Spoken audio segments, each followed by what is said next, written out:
जय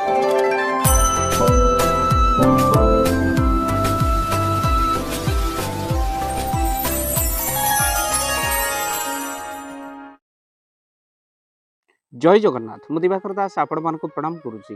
चंद्रग्रहण जहाँकि 28 अगस्ट रे पड़ुची से दिन श्रावण पूर्णमी बा राखी पूर्णमी। यही चंद्रग्रहण पालनीय नहेले राशि चक्र उपरे यार पड़ुची सीधासलख प्रभाव।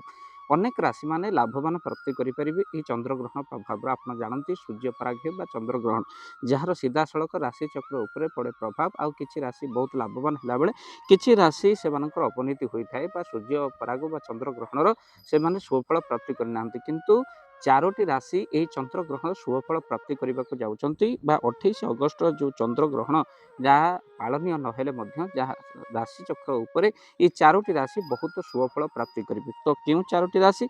प्रथम राशि हूँ मिथुन राशि। मिथुन राशि व्यक्ति विशेष आय से बहु परिमाण वृद्धि होबार को लगे। 28 अगस्ट जो चंद्रग्रहण प्रभाव रही कार्य क्षेत्र में बहुत से उन्नति सहित वैवाहिक जीवन सुखमय होगा सहित बिजनेस रे बहुत लाभवान से माने।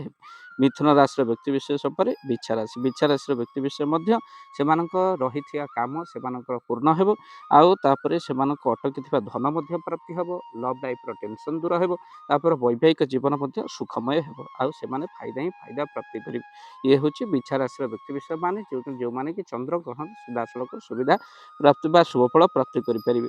तापर राशि हूँ मकर राशि। मकर राशि व्यक्ति विशेष जो मैंने आशायी अच्छा कौन जॉब से जॉब निश्चिंत भाव में शुभफल जॉब मिलबार बाट व्यवस्था हो सहित किसी संपर्क आपणकर जहाँकि नष्ट हो जाए पुणी पुराणा संपर्क सहित आपंकर भेट हो एमती कि पैतृक संपत्ति प्राप्ति होबार योग रही। मकर राशि व्यक्ति विषय मान से बंधु बांधव भितर जो संपर्क तिक्तता रही है निश्चिंत भाव में बदल वैवाहिक जीवन सुखमय होगा सहित किसी आय मिल। मकर राशि व्यक्ति विषय मान निश्चिंत बिजनेस रे भल से लाभवान तापर राशि हूँ कन्या राशि। कन्या राशि व्यक्ति विषय माने चंद्रग्रहण प्रभाव में से निश्चिंत भाव में से जो कोर्ट कचेरी मामला अच्छी से टूटी जबार व्यवस्था अच्छी। सफलता कार्य क्षेत्र में हम विद्यार्थी मैंने शुभफल प्राप्ति करेंगे। लव लाइफ टेंशन दूर हम वैवाहिक जीवन सुखमय रही। बुलाबुली रही कार्यक्रम आउ तार सहित से धन प्राप्तिर योग रही। खाली से नुहे से आर्थिक स्थिति मजबूत हम। जो आय अपेक्षा व्यय अधिक परिमाण होता से व्यय आपंकर बालांसिंग हो। तेणु ये थिला चारोटी राशि व्यक्ति विशेष माने जो माने चंद्रग्रहण शुभफल प्राप्ति करने को जाउछंती। प्रथम राशि मिथुन राशि व्यक्ति विशेष माने जो माने कि चंद्रग्रहण सीधासलख बहु शुभफल प्राप्ति कर। बिछा राशि व्यक्ति विशेष मान तृतीय हूँ मकर राशि व्यक्ति विशेष चतुर्थ हूँ कन्या राशि व्यक्ति। यही चारोटी राशि और चंद्रग्रहण अत्यधिक शुभफल प्राप्ति करने को जाउछंती। भक्त बंधु आपण मैंने निश्चित भाव में वीडियो को शेयर करेंगे और चैनल जदि नुआ चैनल को सब्सक्राइब कर दिखाँ। जय जगन्नाथ जय पंच। जय जगन्नाथ। धन अर्जन धर्म करी धर्मे प्राप्त नरहरि।